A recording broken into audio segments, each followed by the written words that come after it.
You quit. The paperwork rests on the manager's desk as you sluggishly wait for him to arrive. You just quit your job and you are so ready to pursue something you care about. At home, your hand carries the spreadsheet you've been writing for a few weeks now. Now, you are a complete idiot. You did prepare to leave your job. You have enough money to last roughly 3 to 6 months without emergencies. This could finally be the end of all the challenging work you're not fond of. Well, hold up, we need to talk to the manager real quick since you just quit. And after that, we're finding a new job.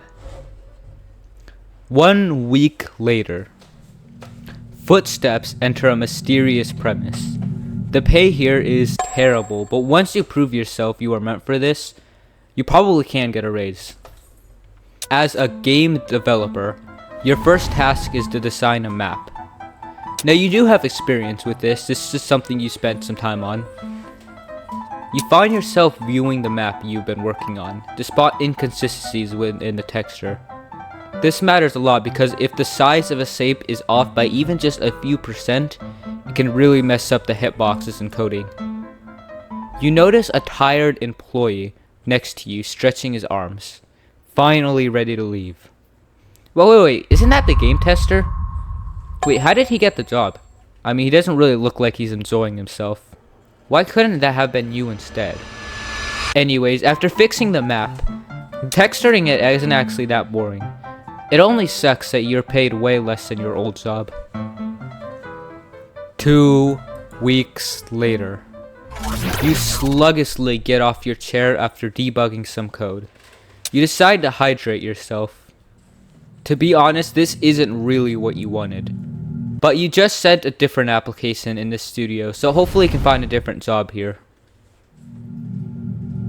Oh, hold up, is that the guy from earlier? His name tag says Jace. While inching closer to him, he does start a conversation with you. Now, while he's tired after 6 hours of work, he asks what you're up to. The conversation goes pretty smoothly as you act polite and walk away calmly. You decide to sit down and take a break. A thought does occur to you. How is this supposed to be fair? He clearly doesn't enjoy his job, and it's a dream job that other people would love. Like, why couldn't they choose you instead? Or at least choose someone that actually enjoys the work. Like, it would be such a win-win if they choose someone good for this job, but instead they waste resources on him. Your muscles tense. Your body sits still. Then a notification hits your ears. Oh crap, it's the application. So yeah, turns out you do have enough skill for one step up. You are going to be a game coder. Now, you will work for 2 weeks, and if your skills are good, then the pay won't look that bad. Oh, that's actually not that bad of a deal. The employee Jace sits firmly in the cafeteria, wondering why he got this job. Now, he was in a similar position to you when he first joined. He got to play a new adventure game for 5 hours, and he couldn't keep his mouth shut about it. It was exciting. But quickly, a lot of people in his position were fired, because most game testers could not give feedback and just wanted money for playing video games. And now, less than 10% of the time is actually spent playing video games. Yesterday, Jace spent 6 hours reading the most boring psychology textbooks you can find. The same page was written 10 times before an acceptable draft was complete. So did Jace make a mistake taking this job? Screw this. This is the 3rd time you had to rewrite nearly the exact same thing. Every time the manager opens his mouth, you have to accept the fate of an hour of rewriting. You think to yourself, why can't you just do what you're good at? Like, somehow this job is just as challenging as your old one, and the pay isn't even better. After work, you rest on your couch just as tired as every day before this. We should just look at the job you really want right now.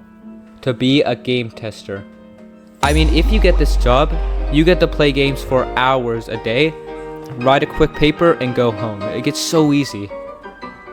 Your mouse clicks as you focus on the screen. Alright, here it is. You have to apply here and wait a minute. 100,000 people applied to this and only 10 positions are left. What the hell? Since when was this a lottery? And why do they have such a crappy system to decide who gets the job? Like, how did Jace get lucky getting the dream job and he doesn't even enjoy it?